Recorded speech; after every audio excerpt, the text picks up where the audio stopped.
value, the tax revenue would have been $79.30 and 26 cents. With the comparables, the tax revenue will be $15,083,720. And the loss of revenue from returning to the prior value and going to the comparable values is $3,163. Per unit? 3 cents Per unit? overall Over 14 units? for 60. Oh, For the 60 units. Running the comparables on it, if they decide they want to go to the BAA, that's going to be your stronger suit for if we have to go down to the Board of Assessment Appeals, is using comparables referring to go back to the prior value. So if we go back to the prior value and they challenge it, we don't have a leg to stand on. We'd have to run comparables anyway. so by going with the comparables now, the best set of comparables that we've got, we have the strongest case of whatever we decide of that decision holding up. Correct. And it is just, it's a loss of revenue of $3,163 over all the 60 accounts. If we went back to the prior value. Because the total with the prior value is $15,712,750 is our actual value. And doing the comparables, the actual value for the 60 accounts is $15,083,720. And then I calculated using the new assessment rate of 6.7%. That's the new assessment rate for 2023, 6.795 on the ballot for 6.7, using the mill levy for 2022. Can you go back to that first number again? The second number was 15,083,000 and change. What was the? Correct. First one was 15,712 and change, which is a difference of $629,030. Right.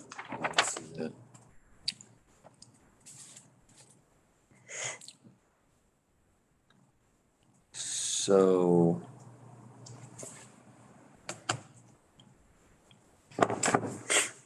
Okay.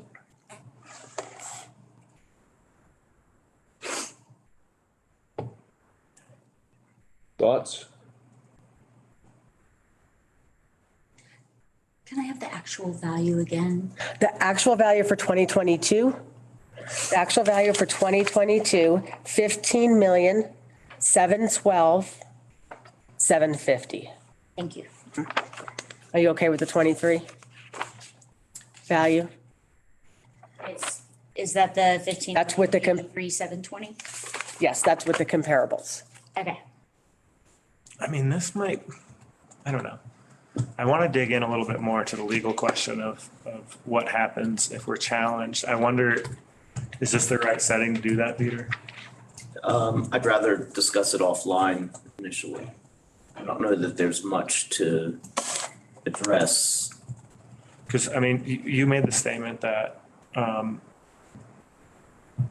if we go back to, if we just revert back to the 2022 values, that's probably not defensible in an appeals process. It is not. And so the question, I would dig into that a little bit more, because if taken on its face, that would be a strong argument to not do this, right? And then go lose 60 cases.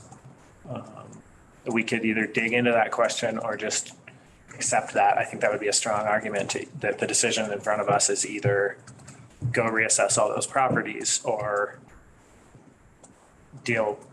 move forward with the values that you already have through your last assessment.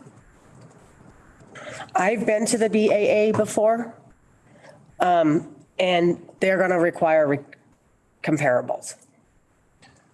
So would you have the option to, if at any point you want me to make a motion to go into executive session, I will. Okay, this is fine. If we have the option, I guess I can't make that motion. That's the first thing that popped into my head. That's okay. It's fine to have this discussion. I think we're just talking. I'm open to it. I'm open to Peter adding it to the list of things that we talked to when we, because actually what I should have done before I opened this session was say, and Peter has something to read about an executive session here, so. It's all right. We can continue with this hearing and then I'll do it after. It's fine. Yeah, and I'm glad that we had this discussion first. Yeah. Before we did that. So if you end up with the challenge, do you have the opportunity to run comparables then? Yes. Okay, and that's a less strong argument. See, so just to clarify, so either way, comparables have to be run and supported, which Donna's already done comparables at this point. The challenge will be if they disagree with the assessment. Ultimately, it's like any other change. The issue will be, will we have 60 hearings or not? Most counties right now are dealing with similar circumstances. And in our defense, the values are, I have a difference here for you in the columns in your attachment. The values are going down a little bit from the 2022 values, while property is increasing in everywhere in the state. So they are seeing a little bit of a decrease.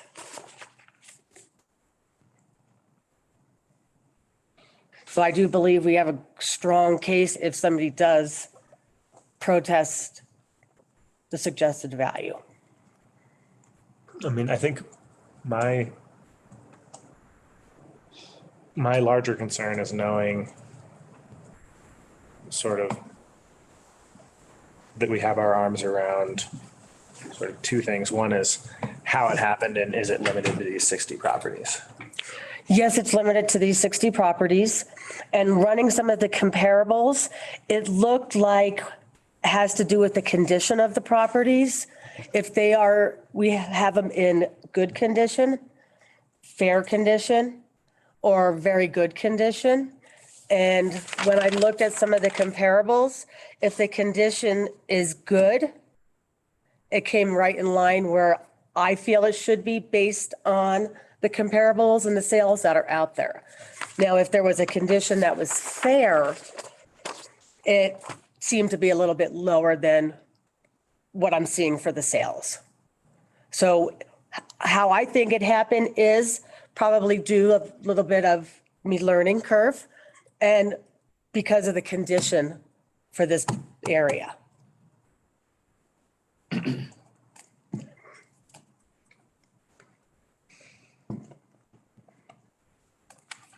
And I only had a couple that were fair. The good ones were right in line where they should be and have a strong case for their value.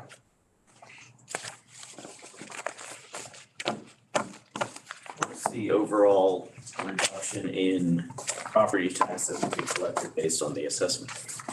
So if we went back to the prior value, the tax revenue would be 79,030.26. With the comparables, it's, excuse me, the revenue for the comparables is 75,866. So if we went with the comparables versus returning to the 2022 value, it's a difference of loss of revenue of $3,163 Oh, I misheard that. Total. total for all 60 properties.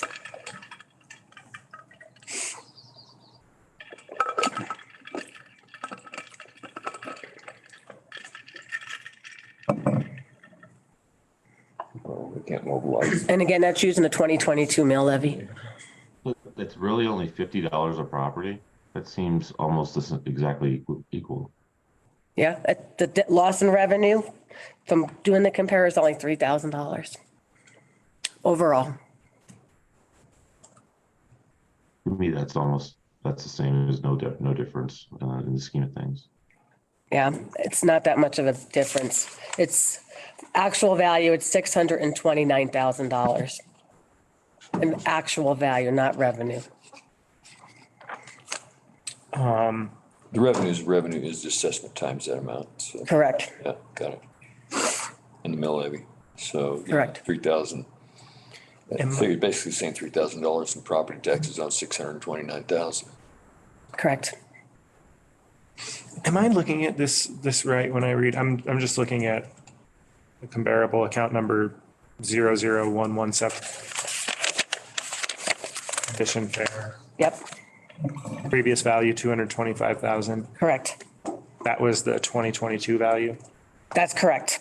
And $106,070 is the value that your comparables are showing today. That's the value that it dropped to, which is not a good value based on the sales overall. That's the currently assessed value. That's not. That's the current assessed value that I feel is incorrect and why I'm here today. Thank you. Just wanted to make sure I understood that. Because I was trying to. Yeah. And on that 1176, the most comparable is the first column with the 209,390 value. Right.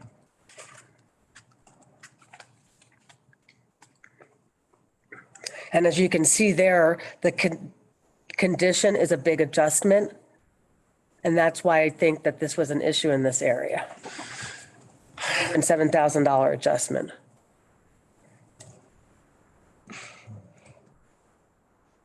Maybe I'm missing something, but we're saying that the current condition of those units which were only built a couple of years ago is only fair. Some of them are in fair condition, most of them are not. But the biggest impact was with the ones that had the fair condition. Those. What qualifies them to be in fair condition when they're? We sometimes use it as an assessment tool, but fair could be if the roof needs to be repaired. We don't go inside the homes. If with the shingles are a mess, we only go out and look at the actual sales. So if we see that there's been no permits pulled, we have to go on the best information available. But that's my question. They're almost brand new. How could they have the type of conditions you would expect to see in a unit that was decades old? Yeah, it was built in 1982. Oh, sorry.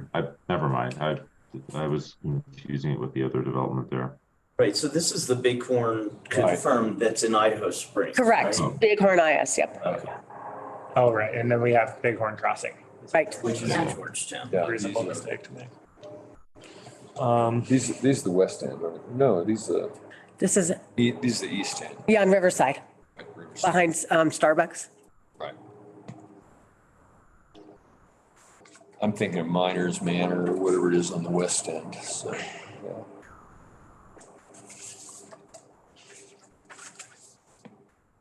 Is that? Never mind.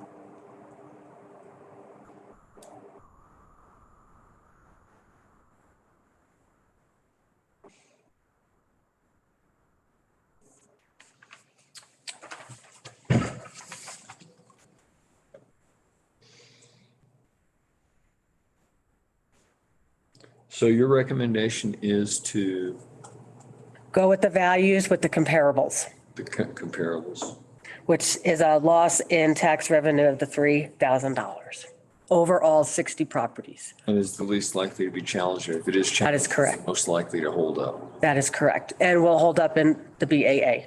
And do you feel anything else we do will be successfully challenged at BAA if somebody objects, if they appeal? I would run comparables anyway. That's what you'd have to do to defend it, is to do what you've already done. Yeah, exactly. And then we'd end up here. And just one additional thing, from what I understand, the reason that this wasn't caught initially was partially due with software issues and updating our system. Maybe you could explain to the board how this won't repeat itself. Okay, well, in order to come up with numbers, I do a regression analysis and we use a system called SPSS. It's an independent system on my desktop.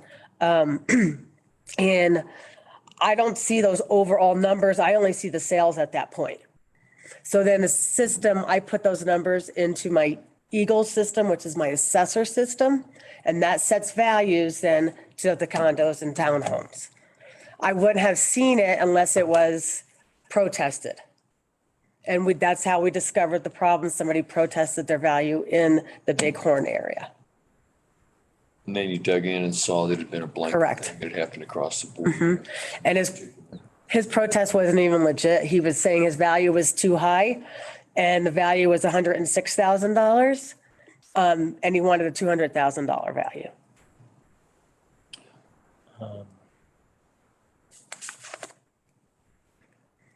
And this might be, like a work session at a later date. We could talk about, in statistical analysis, it's not uncommon to, run checks on the data and say, did we have a bunch of properties reduced? Like this is our boundary of expectations, and we're gonna run an analysis of this data that goes outside of those boundaries of our expectations. Yeah, scan for stuff outside on the edge of the bell curve, one And way or the other. Yeah, I would almost be curious to see like something like that run on the data now, just to see if there's like on the data for this assessment, just to make sure that we know that this is indeed limited to these properties. Because, I mean, have you run anything like that? No, Okay. To make sure it didn't I happen think- somewhere else.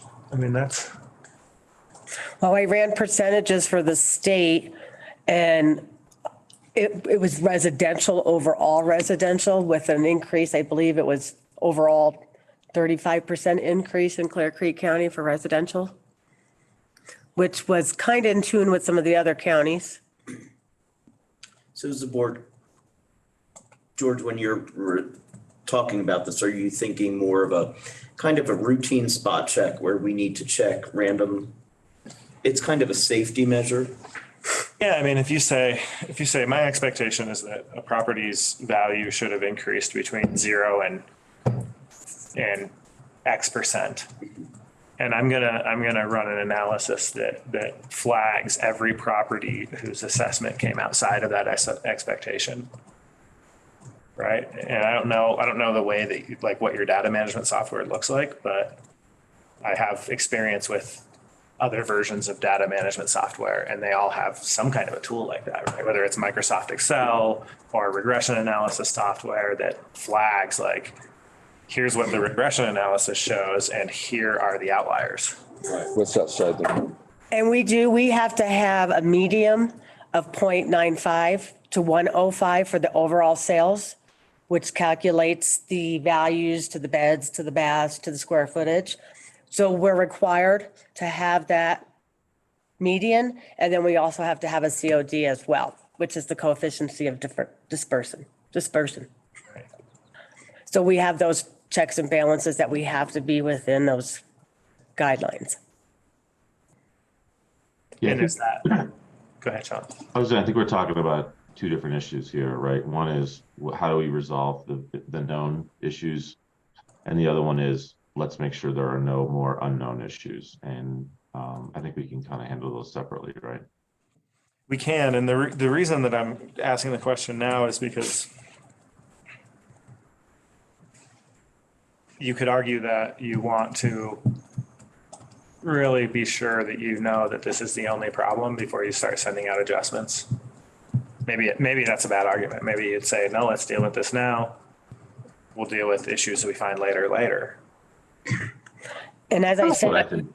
sorry. So if we find out, if we find out some more information later, I don't think it's going to change. In my mind, it won't change my decision that I'm prepared to make today about these specific properties.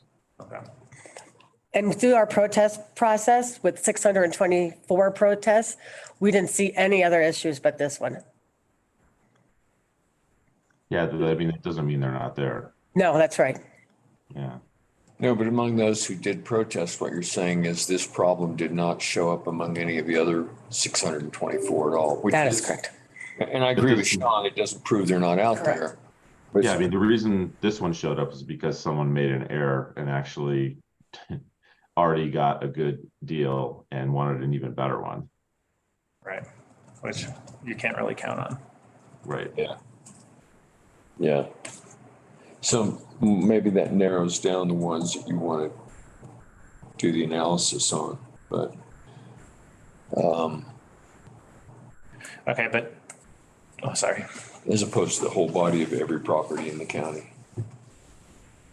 I agree with Sean, probably, and I'm sure you do too. I saw you kind of nodding like, yeah, let's deal with one issue at a time. Well, let's deal with this issue today for sure, so that it's Yeah. crossed off the list. I'm not saying we shouldn't do. I find both of your concerns about the possibility that it could have existed somewhere else. And when we talk about you've done a good job of identifying where it probably went wrong. What were the 2 or 3 factors that contributed to it? And, your learning curve is only one of those factors. There's a couple of others there. So where else might those factors exist? And if there's a way to ferret it out and do at least a partial analysis on the high risk areas that we think, well, is there a place out there are there other places similar to this where this could have happened? It might cut the workload down from, doing a countywide analysis of all properties, but the other side of it is doing the analysis itself and just looking for outliers isn't like a real in-depth thing. And it just, at least it'll show if there's some stuff that's way outside on the way outside the line on the scatter chart, Right, like having had their values reduced. Right. Okay, well, so I think I agree that going with reassessing based on comparables is better than going back to 2022, and that's what you're recommending, right? Yes, Yep. Because that's where we're going to go to anyway next. yes.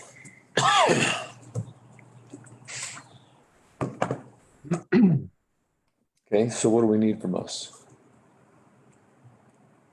Presumably, just one other comment on that though, presumably other situations, if undiscovered, would only come to light if there's been an increase in the assessment and it's challenged, at which point the assessor goes back, checks these challenges, and determines whether or not there was a miscalculation. Presumably, any increases, though, already have comparables done, correct? Mm-hmm.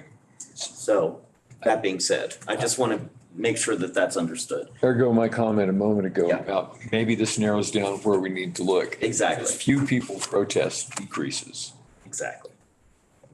So what we would need is a motion to approve the valuation adjustment for Bighorn Townhomes, Idaho Springs, as submitted in the packet. And the properties that are listed in the packet are delineated, so just reference the materials in the packet. And do we actually have 2 things we need to deal with? One is a specific case of a protest, and then the other one is how we handle the entire package. So do we need 2 motions, 2 different things to deal with this or not? My understanding is there's not a protest at this point. No, Okay. All right, I withdraw that comment. And I'll entertain a motion. I make the motion that Peter articulated a moment ago. Got it? Second. That we go with the comparables. Yes. And the change in value adjustment. We have a motion and a second. All in favor? Aye. Aye. Aye. okay. Beth, I'll get you the letters that I wrote, so if you guys want to review the letters before I mail it out, and I don't know if we need a resolution. Okay, we do not need a resolution. Beautiful, okay, great. And I will be taking some classes on regression analysis with the state. Excellent. Cool. Should be Thanks, fun. Don. I appreciate it. Thank you. Those are my favorite classes. Thank you. Thanks. That's why I'm a county manager. I love looking at scatter charts. I just think it's so funny and the way people can cherry pick data to say, oh, this is the year I want to compare it to this year in the future in order to prove what I want to believe, Okay. With math is like, I'll just skip. Got lies, damned lies, and statistics.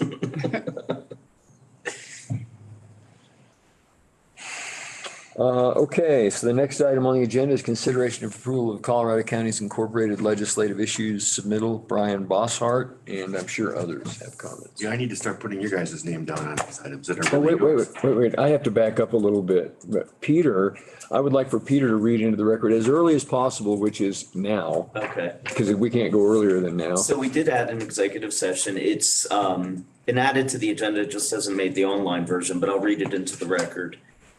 Pursuant to CRS 24640224B, for the county attorney to meet with the Board of County Commissioners for the purpose of receiving legal advice on specifically questions concerning conflict waivers and legal representation. Thank you. Okay. And we'll be bringing that up at the end of the regular session here. I have two documents in writing. Megan, would you, they should be in your inbox. Would you print them, please, and then maybe forward them to Sean and Randy? So print both of these? Yeah. Oh, And while they're, I can't get my email. I'll print 2 copies then. Let me try again. Maybe something's fixed by now. maybe these guys want printed copies, I don't know. Yeah, go ahead and print like 5 or 6 copies. Do you have my personal email? I don't. Wait, I might. EmpireSailor1948 @gmail. Okay. Are they printing now? Yes. Okay. How long is your email been out? I got an email at 8:29. Well, I'm getting them on my phone, but I'm not getting them on my. Oh, Yeah, it's I think 365 is down, so people that are using the old Outlook can still get on it. See, that's why. I was gonna refrain from saying that because I knew you would say something. All right, let me. Forward this. Something went wrong.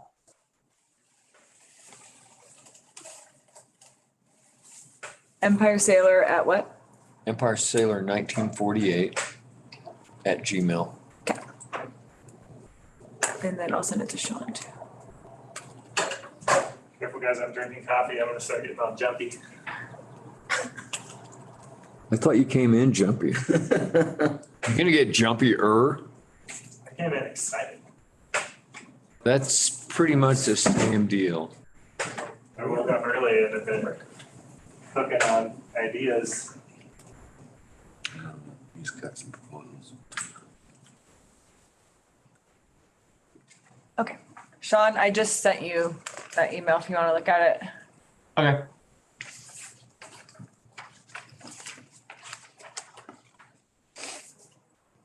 You should give it to Randy, but we also printed it.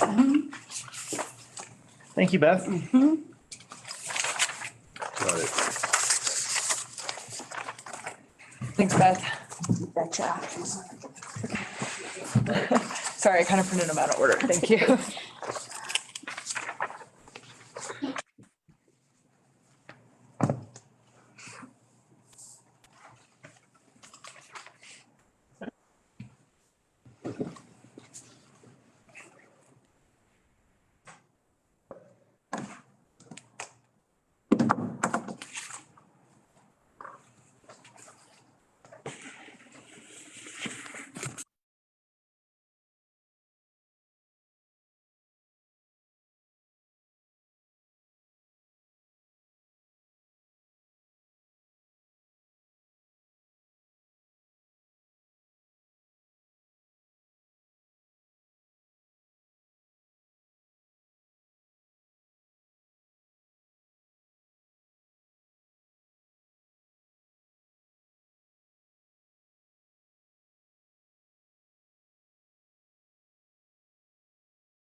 Got my John Fetterman going on today.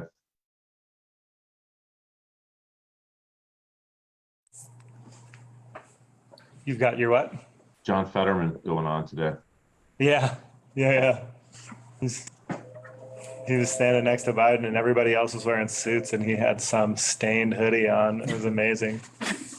Who was that? Senator, Fetterman out of Pennsylvania. Oh, yeah.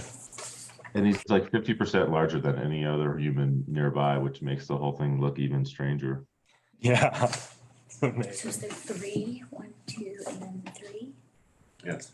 3 items, okay. Okay, so I think maybe I will start with what you have in front of you is a CCI legislative issue form for the unincorporated shooting bill. And then you have some concepts, county taxation concepts for consideration that have not yet been put into a legislative issue form. But I know other counties are sort of getting consent on ideas and filling out the forms later, and I think that's fine. So that this can be our last meeting before submittal. The process does require unanimous consent from the board for an issue to be submitted. And I know that's our goal anyway on this body, that we search for unanimous consent. So should we start with the shooting one? Sure. They are due July 7th, just. Thank you. Yes, and they're due July 7th, and I'm happy to, proceed with finalizing drafts based on feedback I hear today if we move forward with them. So the shooting bill, I know we discussed this already once. I've been looking at the state of law in Texas, and I need to correct the record. Not the record, this isn't a hearing, but I need to make a correction from what I told you all in Commissioner Update a couple meetings ago. The state of the law in Texas is not that, there's not a statewide prohibition on shooting on private property. What there is county authority to prohibit shooting on private property. They use what I think is a cleaner approach than trying to measure and map density. What they say in Texas is counties have this authority on subdivided lots that are less than 10 acres. So if you look at item 4 of this form, proposed solution, the first paragraph is directly pulled from the Texas law. In Texas, it is section 229.002 of that's their county section. Oh, no. It actually shows up as 5 on, but yeah, immediately following 4, the first paragraph after 4, which is. Oh, Okay, yeah, just fine, that's a memory error. Thank you. Yeah, that's just hit and return instead of control return. Shift return. So yeah, it says, and you can read it. It says to promote public safety, a board of county commissioners, they use different language, of course. It's like a county court or something. Commissioner's Court. County commissioners court, thank you. May prohibit or otherwise regulate the discharge of firearms on lots that are 10 acres or smaller and are located in the unincorporated area of the county in a subdivision. That feels to me, some of the feedback that we got from other counties, and Sean, this is to your point that if we don't have support from other counties, we're not going to be successful. Some of the feedback I got from other counties was that they didn't love the idea of having an argument about the discharge of firearms on a neighborhood by neighborhood basis, right? Which is what you have to do under the old concept. You'd have to create a map for every neighborhood that makes the density and a separate finding for every neighborhood that makes the density. This would allow us to just say, if you're on a subdivided property and you're, a certain size or smaller, as I read it, we could choose 10 or we could choose 2, or we could choose, whatever we want to choose. The thing I also like about this is that may prohibit or otherwise regulate gives a lot of flexibility so that if you're in a county and you want to say, you know what, actually, I'm only interested in saying you can't shoot at exploding targets like tannerite, or we want to prohibit the use of, weapons above a certain caliber. You would have that kind of flexibility. And then what's below that is lifted from last year's House Bill 1165. Just saying that before we enact that, we need to hold a public hearing. We discussed that last session. We need to discuss other remedies or measures we've undertaken. I think that was an amendment that Dylan Roberts asked for last year. And I think it might be better to give him the opportunity to ask for that again this year. And then it has all of those exemptions that came out of the stakeholder process for last year. Not regulating, the exemptions are a peace officer acting within the scope of their duty, indoor shooting gallery, on a qualifying shooting range, person hunting, person doing livestock management, basically protecting themselves from animals. And this is confusing because there's a bunch of line numbers in there, so it reads a little funny. But that's what Texas does.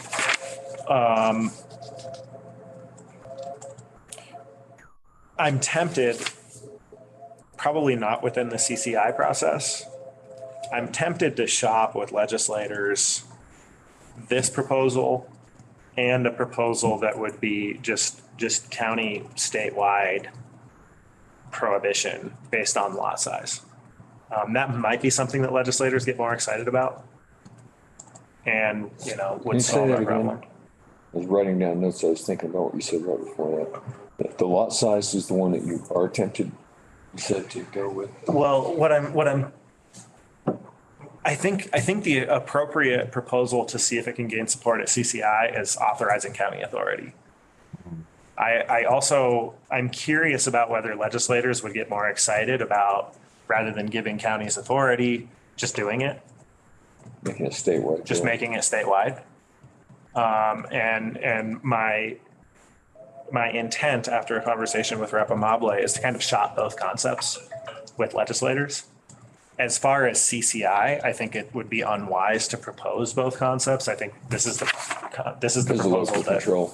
Yeah, I mean, it becomes a local control issue if you're talking about a statewide prohibition on use of property. It's not a local control issue that would upset me, but so I don't know. Yeah, there we go. What are our feedback? What are our thoughts? What questions? I agree with the approach. I like the idea of giving legislators the opportunity to weigh in and give guidance in terms of what should start in CCI that's going to be most likely to pass. I think, so as I understand you, Sean, what you're saying is to have the latitude to have this either be to evolve once under discussion, either into a statewide law or into a county level of a permissive law that allows counties to do it rather than just making a state law that says here's what you can and can't do. And so the catches to that are, of course, that as you talk about different ideas like exploding or, targets and stuff like that, that once it becomes a state law, they have to provide that specificity within the law. That's where it's going to have to be negotiated at the outset. So we no longer have that flexibility after the fact. In a way, I kind of like that. In a way, it might also be really hard to sell at the county level at CCI, make it even harder when they think about local control and they don't have the ability to simply say, well, it's just this we're trying to do, or it's just that we're trying to do county by county. Looking at the sizes, the 10 acres is about 220 yards by 220 yards when it's completely square. which none of our properties are, very few of them are. But in general, what that means is anything that's 10 acres or more in one dimension is going to be at least 220 yards, which is starting to be a pretty safe distance within which people can set up both something in a place that doesn't disturb their neighbors too much in terms of sound, as well as being safe enough to be able to find terrain that gives you a reasonable backstop. One other thought about the size, though, is that, for example, in a lot of Colorado counties, including ours, there's a typical traditional size of a mining claim that when it's not unbroken or when it's not broken by other mining claims is a 5-acre claim. It's 150 feet by 1,500 feet. And 1,500 feet, of course, if they happen to shoot in that, you can make one argument that says if they happen to shoot in that direction, if the length of the claim, then it makes it really easy to set up a pretty safe range within which to shoot. The other side of it is there's nothing that says they're ever going to set the range up that direction, in which case their properties are only 150 feet and 150 feet by, if you got another neighbor that's on another property, 100, because there's a lot of mining claims that are parallel to each other. So if somebody shooting that way, it's almost like being in the city again. So I think If somebody's firing live ammo in their neighborhood, they're not necessarily going to be pointing it in the right direction every time. yeah, that's my point. That's my point. So I think that the 10 acres I find kind of appealing, but I think giving the legislature the opportunity, because it is going to be going to the legislature anyway, and it will be their discretion to decide whether to make it permissive or whether to set the rules and make it. I kind of like the 10 acres, and I like giving the legislature what they're going to have anyway, which is the ability to make their own decision about what they want the legislation to look like. Okay. I think that makes sense. And the 10 acres is, in Clear Creek County's context, unnecessarily large, Right. to your point. And coming out of Texas, the land use history of Texas is a lot different, right? Big agricultural lots, I'm assuming. I don't know. I'm not a Texas historian,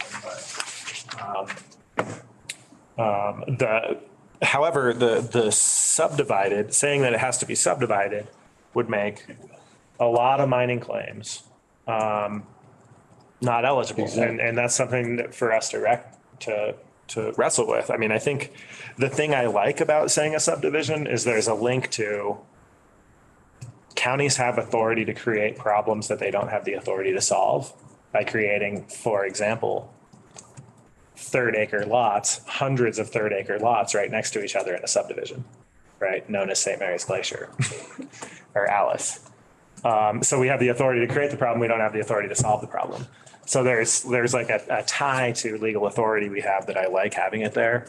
I think there are people in our neighborhood that would be on both sides of the fence as to whether we should have the authority to do this based on size alone, right? And not subdivision status. I know when we were working on this bill last year's House Bill 1165, a lot of folks came to me and wanted to know the density of their neighborhood, wanted to know, wanted to see this authority be used in their neighborhood. And my comment was consistently the board has a commitment to try to obtain this authority and use it in a single neighborhood, right? Like that's not to say we wouldn't consider other things later. But there are a number of people out there that will land on both sides of that fence if we decide we'd rather not propose the additional layer of a subdivision. What are our thoughts on that? Well, there are two we're trying to be pragmatic, and there are different ways we can be pragmatic. There's political pragmatism, and then there's ballistic pragmatism. And so therefore the word subdivided, since I heard you first say at the beginning of the conversation, kind of bothered me, because we would have a lot of small kind of pieces of mining claims that people own in areas of the county, some of which have been pretty heavily developed, and not necessarily throughout the entire area, but where there'll be a pocket of 4 or 5 of them that are really close together. And so by taking out the word subdivided, we allow all kinds of properties that create that ballistic problem, you know, of too many people too close together. We allow it to be able to apply even-handedly to everyone in the county, regardless of whether they have subdivided or not somewhere in their property description. Yeah. And so I get that the political pragmatism you're looking at is that you're trying to figure out who's going to be for it, who's going to be against it based on that idea of subdivision. Some people will say, I wanted to say subdivided because I'm in a subdivision. I wanted to give strength to my community. And others would argue, well, I'd like it to apply to my community as well. And because there's a bunch of us that live close together, but we were never subdivided since these mining claims were established. So we haven't that ability to create safety does not extend to us. So I think we really need to think about what's the size of the property and, you know, kind of press that direction. That's my own take. The other thing, I mean, that makes sense. The other approach, as I was looking through Texas law, they have another thing that we could incorporate into this that might make sense, which is to talk about distance from a neighboring property. You could add on lots that are 10 acres or smaller and located in an unincorporated area, or lots or shooting in a location that's less than 300 feet from a neighboring private property, right? I think the problem with that one is sort of like we already have both with sound and with what people are reporting to us, and we don't have the ability to walk onto the property and measure it. Or, you know what I'm saying? We're having a real problem if you create a distinction like a condition that needs to exist in that property based on the person's choice of how they set up their space. And if you don't have due cause to walk onto their property, to track, a warrant or something like that to walk onto their property, to be able to get a measuring tape out and measure how far their point of fire is from the neighbor's property, or the target is from the neighbor's property. And that's another question to be settled. I think we're setting up a whole lot of stuff that we would have a hard time enforcing, which is what our whole problem is now, is the laws. You mentioned these 3 laws up front, and there's problems with enforcing them. And part of those problems come with getting somebody on the property to be able to enforce it. And if we make it a condition of, you can do it there, but only if you satisfy these conditions, we're right back where we started. That's what I think. And I was thinking about having the language so that it adds to the number of properties that you could have this authority on. Instead of creating another condition. Understood. I'm just trying to think about how it plays out when you try to apply the law. No, it's a reasonable point. I don't know how they enforce that in Texas. Are we going down a bit of a rabbit hole? It seems like we have consensus on the concept. I don't know that we need to hammer out all the details right now, do we? A good point Sean makes, because it's going to go to the legislature and they're going to debate all this stuff. Okay. Well, yeah, I mean, if you all have my intent was to socialize those 2 concepts with you to understand if you guys have bright lines as I shop this around before July 7th. By the way, I look at this maybe a little bit differently than that. I look at this not that I'm endorsing it, but that I am okay with it going on to a larger body for them to just give it the up or down vote. Because I mean, a little preview, I don't endorse the county tax initiative because I think it's kind of amounts to no more than seeing a fat wallet and going after it. Okay. Yeah, and then, I mean, of course, I would love on the shooting topic. I know last year was a bill that you supported and were prepared to testify for. I would love to be drafting a bill that We could do that one. that meets a similar threshold for you. Yeah, I don't anticipate any issues with this particular one when it comes to that. Thank you. Then I don't think we need a motion or anything. I think It is written as an action item. Understanding that CCI wanted to ensure you had consensus.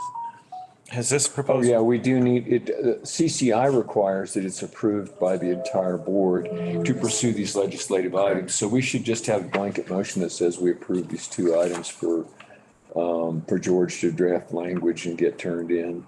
We have board approval of introducing these through CCI to the legislature. Okay, cool. So should we move on to the taxation concepts and then take a motion, or were you saying you want a motion on the shooting bill separate? I'm happy with whatever. Yeah, either way. Okay. Do it as one motion. Okay. Okay, so let's talk about the taxation. Okay, two county taxation concepts. The broader context here is I have a bill title in mind that's called authorizing fair county tax proposals. I use the word fair because the current tax proposal authority we have is a set of taxes that are regressive in nature. So yeah, so that, and I think the unfair nature of the tax proposals we're currently authorized to make is part of why counties struggle to get tax proposals passed.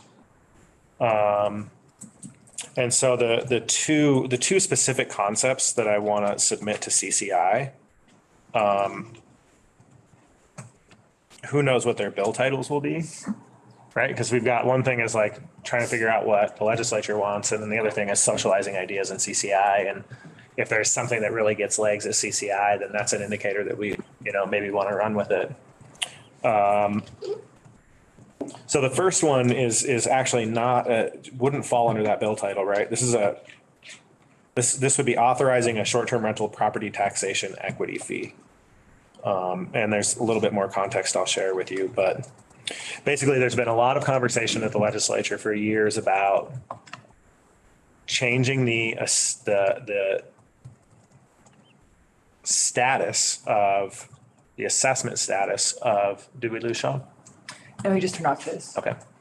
Changing the assessment status of short-term rentals from residential to commercial so that they can be taxed at a commercial rate. I believe there's sound logic behind that because you tax businesses at a commercial rate because they drive impacts that are different than the impacts that residences drive. I believe that would be law today, if not for the complications with assessing properties as commercial with the assessor's office and their systems, and 64 different assessors use 20 or so different systems, and would really struggle to match up. Like if you think about a 2-year cycle and something's a short-term rental for 9 months and all of the workload associated with verifying and changing the status and all that stuff and trying to make that work with software systems, some of which are, still undeveloped from the 80s. So I believe that's why this is not law today, right? Rather than try to do that and drive chaos in the assessor's office, instead we get authority to impose a fee. You get the information from our planning department that does the licensing, because now we have licensing authority. And you impose a fee that equals the difference between what they're paying at a residential rate and what they would pay at a commercial rate. And that would be like a commercial operation impact fee in lieu of rezoning to commercial because you're allowing them to engage in a commercial activity on a residential property. And that could be, it's possible that could extend to more than short-term rentals if that's the rationale behind it. Because there are people who run welding shops on their residential property as an example and impact their neighbors that way too, probably more than a lot of short-term rentals do. And I do think that it's a good idea to not, because I believed that people who are operating in that manner should be taxed at a commercial rate all along, except for the one thing is that you can decide that you're a short-term rental this month and that you're not next month. And it will create havoc with the idea of people moving in and out of the short-term rental. Our laws may change in the future within the county. We may choose to not have a cap on short-term rentals in the future Board of County Commissioners, which means that people could be going in and out of the short-term rental market pretty willy-nilly, just based on their experience, what they're having. I know people that have done that, and decided to do that. And so if that's the case, then you're right, it would create havoc for the assessors to continually be able to track down everybody that's in the short-term rental market and do a reassessment. And it usually happens on an annual basis on a given date or every 2 years when things switch over. How does that, when we're doing 2-year reassessments, how does this play out when you've got people going in and out of short-term rental business like that? An impact fee that is attached to the permit itself, and they have to have a permit to operate, and then they give up their permit if they don't. And so they stop paying that annual fee, I presume, which would be similar to the amount of property taxes, the property tax difference for that year. Yeah. Is the way it would be done on an annual, either when they get the permit, they recognize that their annual fee is the same.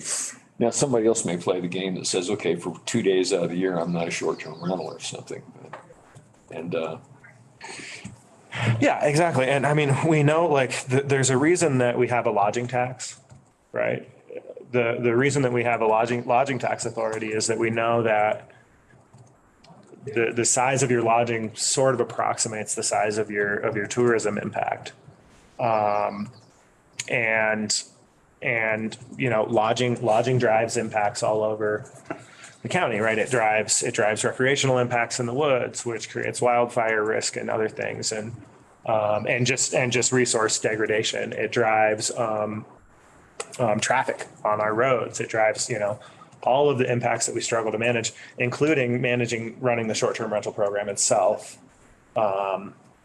We know that we have increased calls to sheriff's offices when you have a short-term rental guest rather than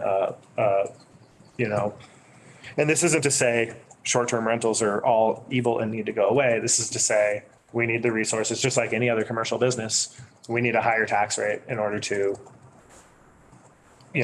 meet the service demand that they create.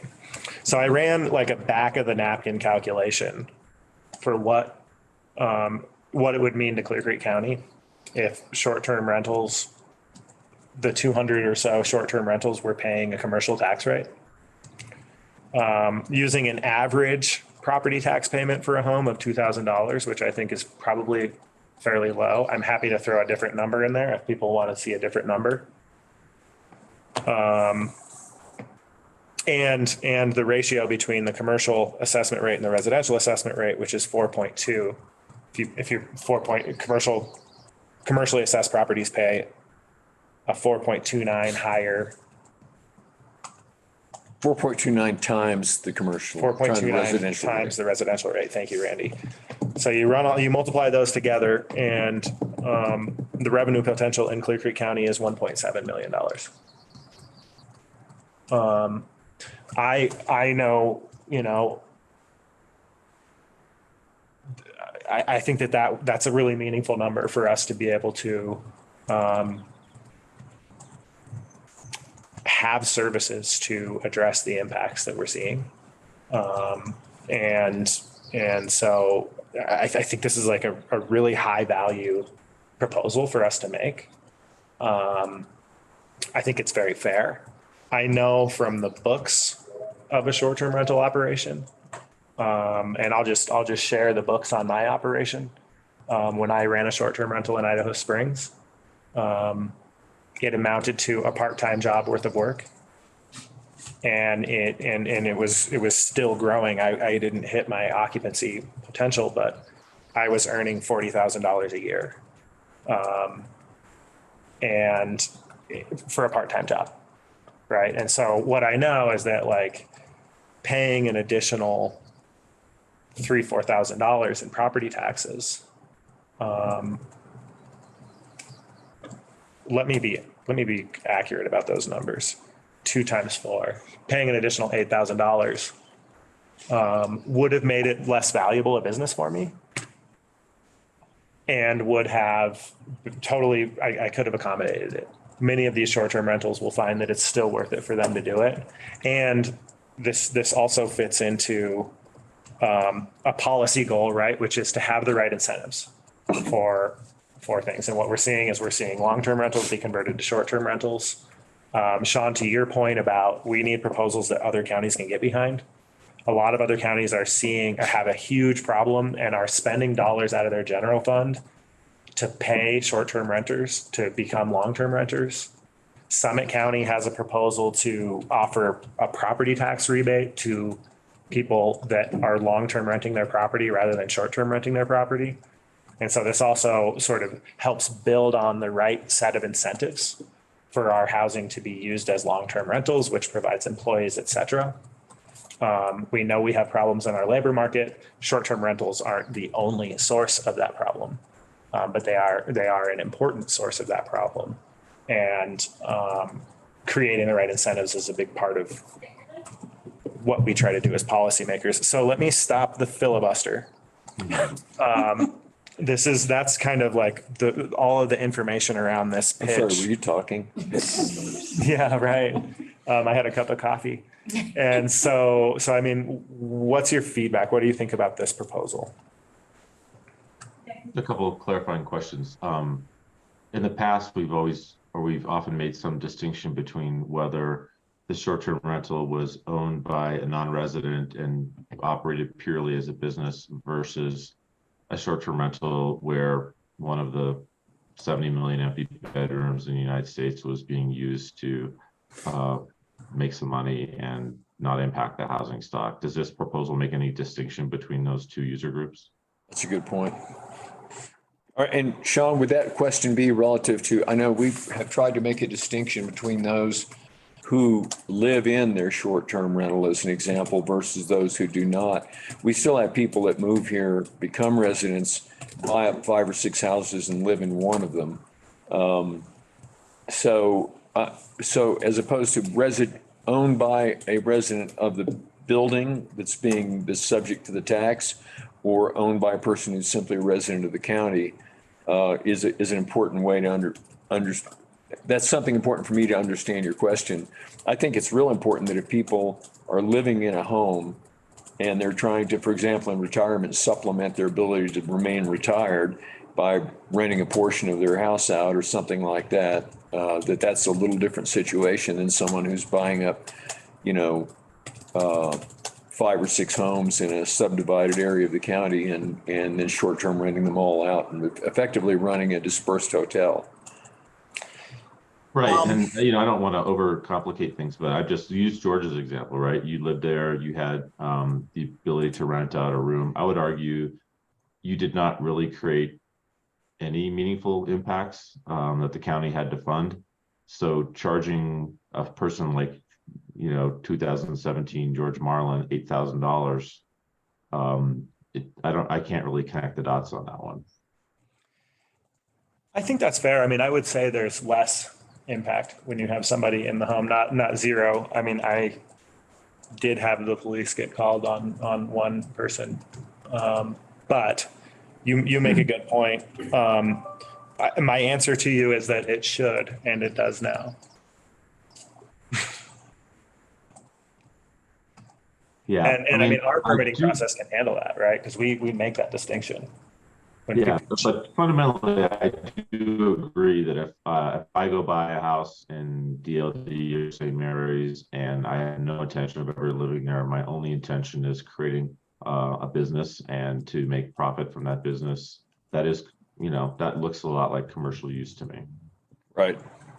I think we're saying the same thing in different words. So I mean, not like we're drafting legislative language here, but I just changed what I've written. It says authorize counties to impose a fee on short-term rentals that is equal to the difference, blah, blah, blah. I'm just saying short-term rentals that do not have a long-term occupant. Yeah, or not owner occupied or something to that effect. Yeah. Could work I think too. that's fair. And by the way, my statement earlier about probably not supporting this, I didn't read it carefully. I thought this was another reincarnation of one that we talked about in the past, which was essentially a universal sales tax applied to unincorporated areas, just because they lived in an unincorporated area that didn't have any specific limitations or focus like this one does.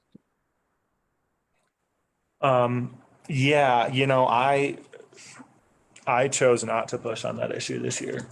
We have non-legislative ways to make that work if we want to. The idea never really got excitement. I don't even know if it would pass. Yeah, we certainly didn't have unanimity within the county, and outside the county, we certainly didn't have unanimity either But- about that one. I do thank you, Sean, for letting me go have fun with that idea. I think you probably knew where it was going to land anyway. It's like, hey, you want to beat your head against a brick wall? Be my guest. So, okay, what I think I hear is that we're good with that concept. This one is the one that actually fits under a broader concept of ideas. So I'm not the only one, but I'm looking for and talking to a lot of commissioners, and at some point I'm going to try to convene. I've also talked to Scott Wasserman with the Bell Policy Center to try to convene, a broad county discussion about identifying tax proposals that meet the following criteria, right? County level tax proposals that can be authorized legislatively, as in not requiring a statewide ballot measure, just legislative authorization for us to make proposals that are not regressive, right? That allow us to more narrowly target the creation of service demand to meeting that service demand. This is where the recreation services sales tax falls into that category, right? That one you'll see I'm not moving forward with that one right now because I think that that's pretty narrow. The replacement for that concept is authorize an occupational tax for counties. I know I've talked to you about this before. Municipalities have the authority to do an occupational tax. They use that authority to design tax proposals on industries that have an inordinate service demand on the government, as more than general business activity. In Clear Creek County's context, maybe that's recreation service providers. If you are in Adams County, where you have, asthma rates that are out of control because of Suncor and polluting industries, maybe you target polluting industries so that you can, deal with the impacts of the pollution. So I think like what this does is instead of it gives us a tool that we can use here to approximate our issues, and a tool that they can use in other counties to deal with the issues they have there. Municipalities use this tool in a number of different ways. Examples include lodging establishments, bars. A number of municipalities have an occupational tax on bars because they saw that bars drive law enforcement calls and domestic violence cases, et cetera. So I think the occupational tax is a good place to start.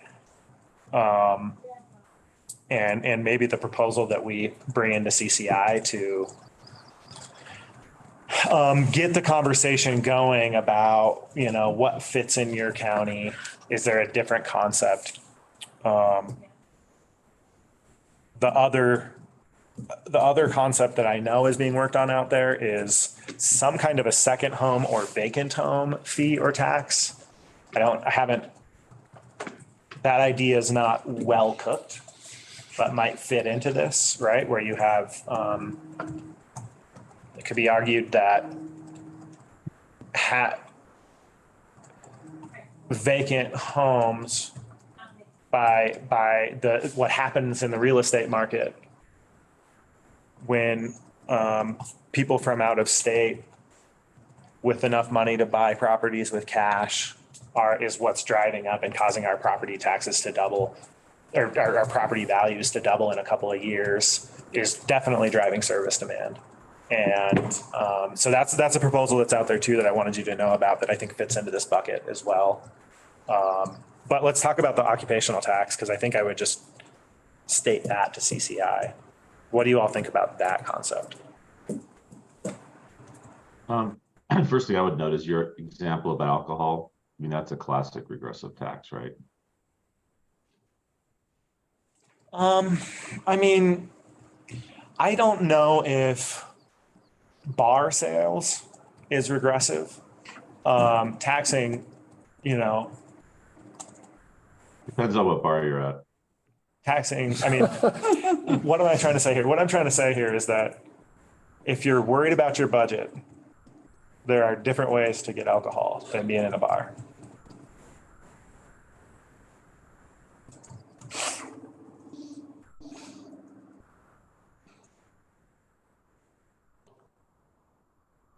Yeah, but my That's not, I point mean, is, that's kind of it's a, complicated. that's a non sequitur anyway, right?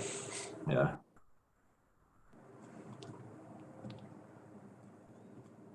Yeah, I mean, I kind of go back to what I said a few weeks ago. I mean, if taxing a second home was something that is going to receive widespread appeal, an easier path might be to plant this idea in the heads of the Summit County commissioners or Eagle County or a county who stands to benefit orders of magnitude more than we will.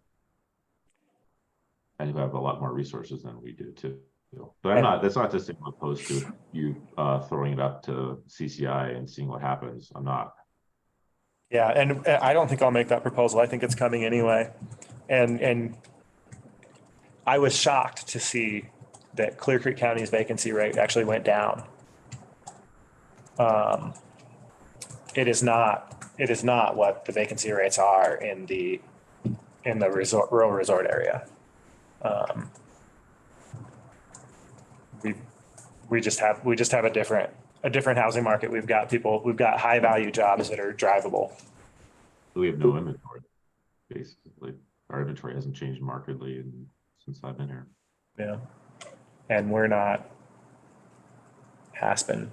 We're not Breckenridge. We don't have billionaires that are trying to. Well, a couple, but it only takes a couple to mess up the math. Yeah. So anyway. So what do you think? I interrupted you a second ago.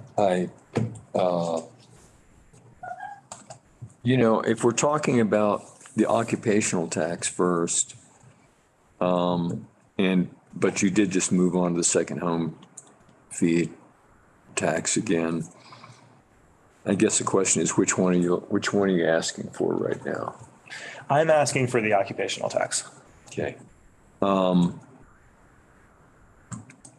Yeah, I think it's similar to the tax on short-term rentals. It's almost the same thing as an STR tax. It's an operation that people are doing.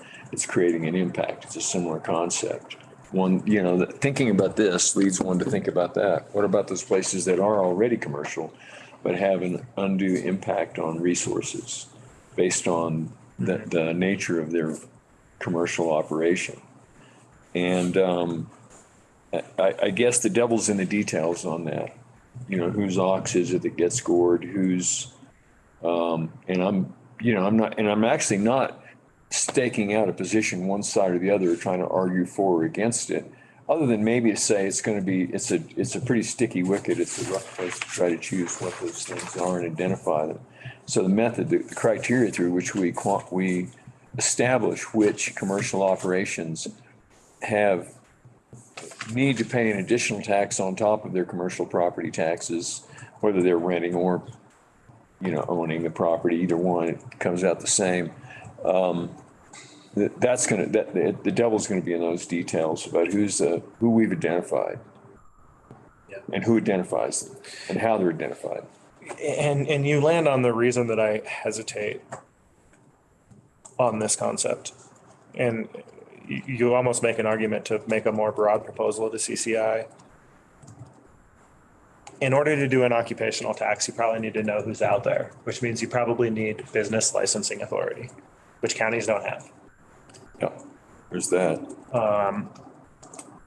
And so this bill would probably need to also give us business licensing authority. We made a run at that a couple of years ago and couldn't get there.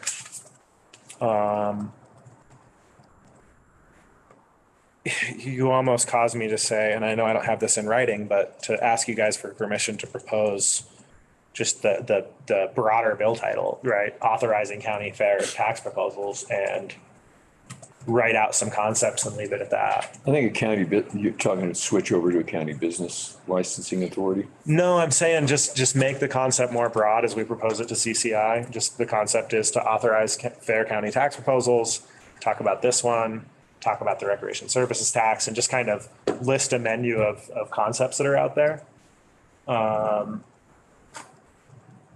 I think then you started to identify the problem, because one thing that Sean says often that I agree with, and I hear lots of people, and he's not the first one that coined it. I don't want to give him too much credit, but to just say, when you have a solution in search of a problem, it's like, and we're here to talk about where can we affect the legislature in ways that will help us do things that we need to in Clear Creek County. Yeah. And we should actually be thinking about what are the things in Clear Creek County, other than we've mentioned recreation service tax, so the impact on both the environment and, and a lot of times our public infrastructure is also used as staging areas for people that are in business, and they're not operating off their property, they're operating off of our public infrastructure.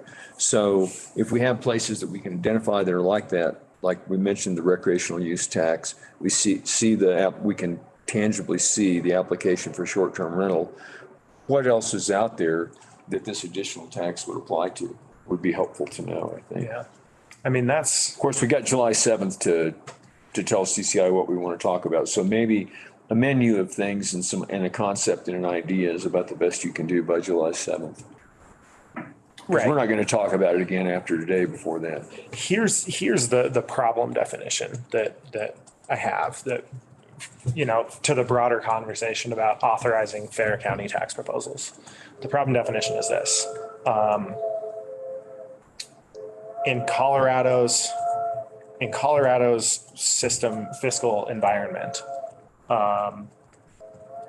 counties have a lot of demands that residential homeowners want to see.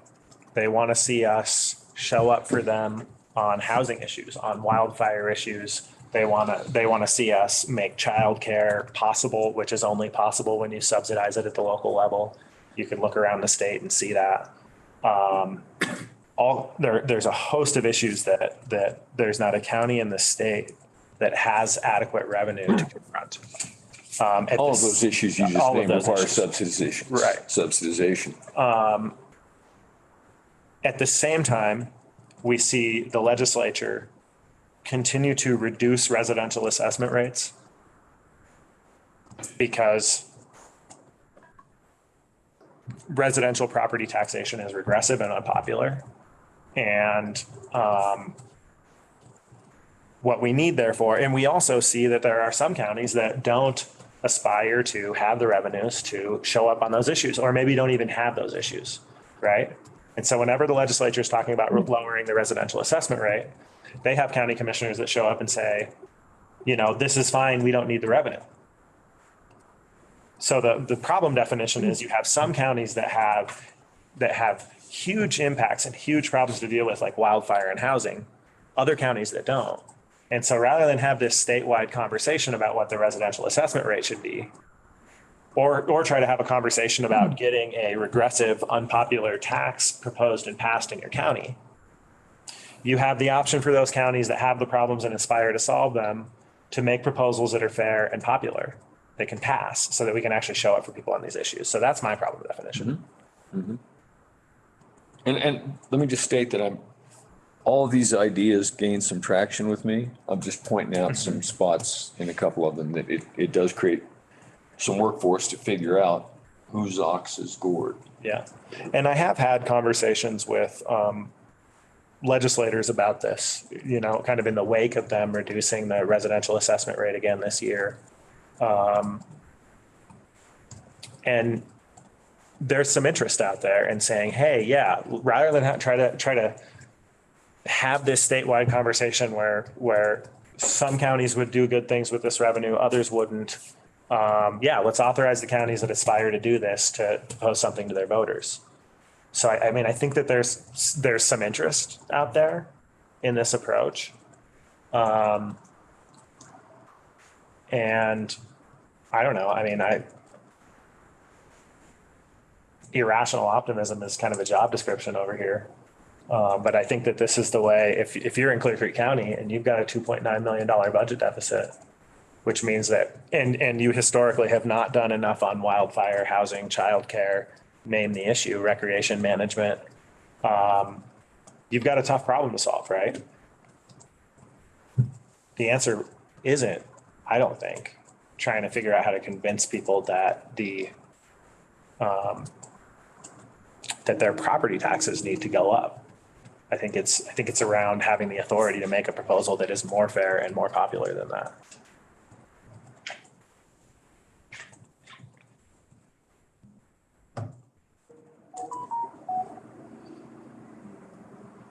Okay. I mean, there's all kinds of philosophical discussions that we're not talking about, like, is it society's responsibility to pay to raise my kids, or is that my responsibility when I had kids? And I'm not weighing in on one side of that or the other, but you're sort of making assumptions about that are universal across all of our taxpayers. Yeah, right, which is why having it be a county-wide, county by county conversation is the right one, right? Rather than try to force. Or family by family. Family by family.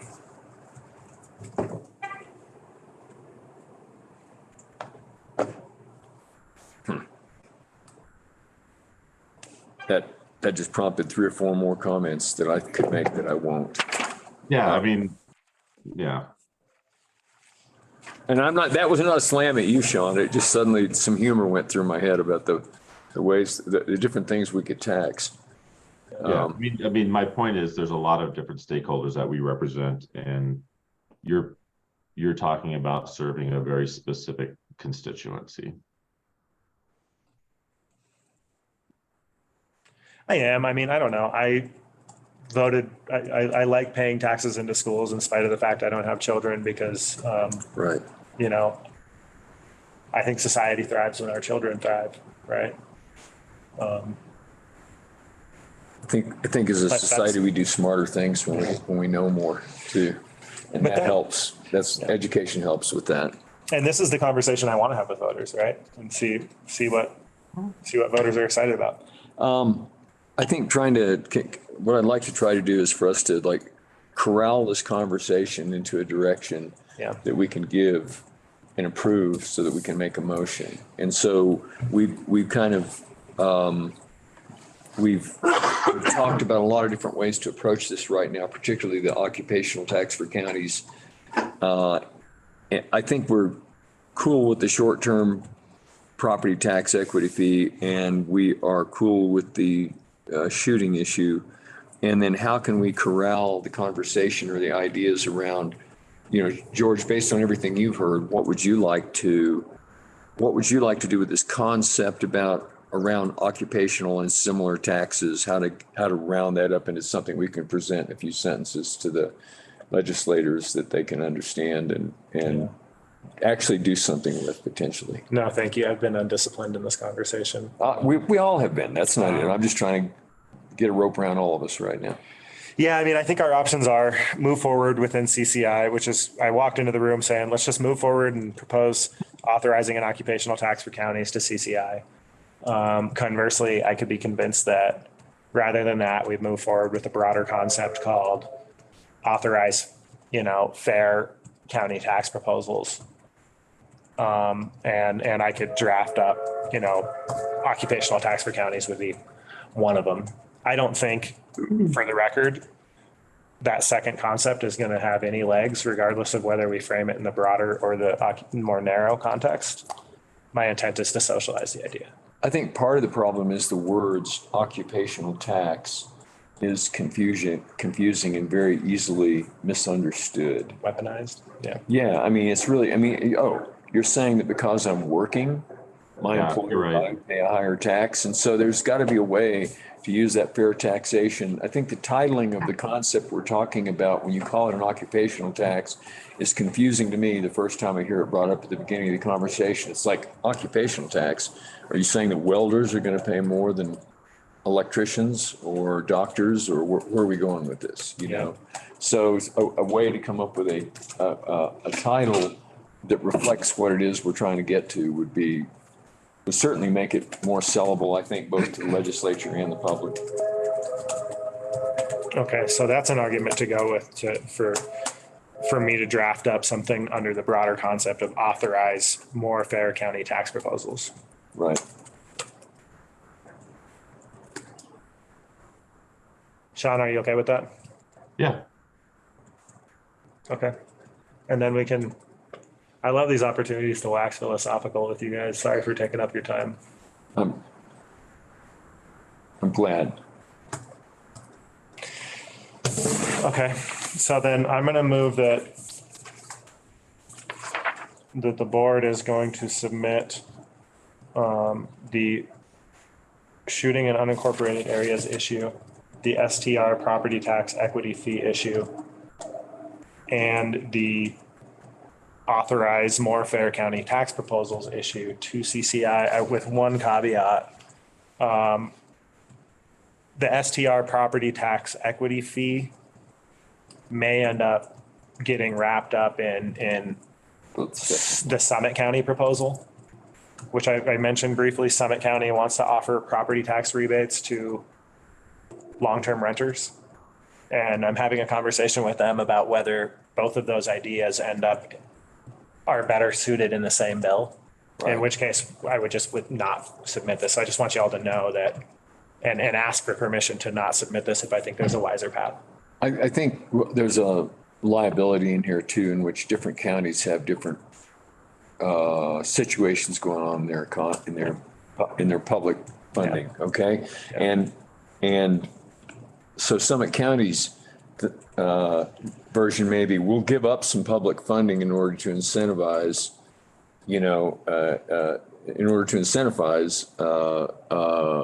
long-term rentals. Whereas Clear Creek County might be saying we need to find a way to raise revenues by disincentivizing short-term rentals. And those are two opposite approaches to trying to accomplish the same goal at the end of the day for housing. And so how those two work together they may not be able to coexist. Well, not competing, because like good policy involves incentives and disincentives, right? And incentive is about quantity, right? So you can get a little on this side, get a little on that side, maybe make an incentive that actually works. Well, maybe it's a bill that creates a menu of choices that counties can choose to manage their manage and fund the impacts of short-term rentals. Yeah. So anyway, so let me try to restate that motion. actually, real quick, one thing I'm scratching my head about Summit County, subsidizing short-term rentals to long-term rentals seems like throwing more money at an unintended consequence that they created in the first place. Why don't they just reduce the number of short-term rentals? It's a good question. I think those cattle got out of the barn and multiplied to great numbers a long time ago. And I don't know I don't know what they do with all of them now at this point. They have built an entire economy around attracting 1 million people to come there and either stay in hotels or stay somewhere and ride on ski lifts, either to do downhill mountain biking or downhill skiing, which is the hugest part of what they do there. And they have a gigantic hotel economy, which is a short-term rental economy. And yet they've attracted so many people that even the hotels can't hold everyone in season. And their second home market seems to thrive as a short-term. So they have so many short-term rentals that existed before they thought about limiting them that they got to put a lot of people out of business to try to limit it. But that's just my gut feel about why they're caught right now. They've built a whole economy around it. So Go ahead, George. let me try to restate that so that it's a motion that can, rather than like a motion with some philosophical laxation on it. I move that we authorize the unincorporated shooting county authority to prohibit shooting in unincorporated areas bill, the short-term property tax equity fee bill, and authorize more fair county tax proposals bill to CCI with authority to not submit any of those ideas if we think we find a wiser path. Yeah, I have a small bit of heartburn about the fare. I mean, it's kind of like the Inflation Reduction Act, which actually threw gasoline on inflation. I mean, fare is relative to who you're talking about and what part of our universe of stakeholders. So I would prefer that we call it something else, but I'm not gonna stop the motion because of that. Equitable? Why don't you just call it what it is, short-term rental tax or something? Well, that's a little different one, talking about going further with that. The fair taxation, the short-term rental is an example of that, that's specific, that we said we want to do. But the other was, the fair taxation is to allow us to go out and look for other places like that where there are disproportional impacts to certain operations, and we need to figure out how to recover the cost of servicing those impacts. Okay. And I don't know what the words are that get there, but that's calling it what it is, I think. Sean, I'll work on that title. Okay, that's good. See if I can come up with something that passes muster. Well, that's not my. I actually trust you to do it without us calling another meeting, so, Yeah, I agree. okay, so we have a motion. Do we have a second? No. We don't have. George, I interrupted in the middle of it, or right before you threw it out there. I think. Okay, so we've got a motion and a second. Okay, so now we have a motion and a second. All in favor? Aye. Aye. Mr. Chair, Yes, sir. related to this, at the June 6th board meeting, you gave me direction to draft a government affairs RFP to find a firm to assist us with the state. So I'm working on that scope of work right now, and I'll be sending that out to each of you individually, so you can get a look at the scope before it ultimately gets before you. All right. Approval to put it out, how we're gonna pay for it, et cetera. So just a heads up that it's coming, and I'll be emailing it out to each of you Okay. individually. And depending on how these evolve in the near term, may have some impact on how we evaluate those proposals and the final decision we make coming in. We've got to have something for them to do, so. Okay, with that, I think we have concluded our very brief special business session this morning, but I move that we go into executive session, Peter, for the following purposes. Pursuant to CRS 246402-4B, for the county attorney to meet with the Board of County Commissioners for the purpose of receiving legal advice on specific legal questions concerning conflict waivers and legal representation. Second. Okay, we have a motion and a second. All in favor? Aye. Aye. Aye. We will now move into executive session. No written minutes will be kept, no decisions will be made, and we will do that immediately following a quick phone call I have to make. And then we will return from that executive session into this regular session, but only for the purpose of announcing the conclusion of that executive session and adjournment. So there's nothing to stick around for in case anybody's online and is interested in hearing more really intelligent stuff later. There won't be. Sean, I did Peter, are you gonna send me the Zoom? I did. Okay, I don't see it yet, but I'll see you over there. Sent it about 20 minutes ago. To my You. account now? Yep, Where'd you send it to me? I didn't So send it is to you. Office Oh, it's in 365 there? still down? Okay. I just sent it to him. Are you using the old version of the email or like the online version of the county email? I'm online. Yeah, just send, or you can just text it to me, but send me the link and I'll hop on. Yeah, for some reason. I'll send it again. Oh, it's the co.cleargrass. Yeah, the online version of the county email is down. And if that's what he uses, he won't be able to get it.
So we've concluded our executive session. No written minutes were kept and no decisions were made, and we are now adjourned for the day. Thank you.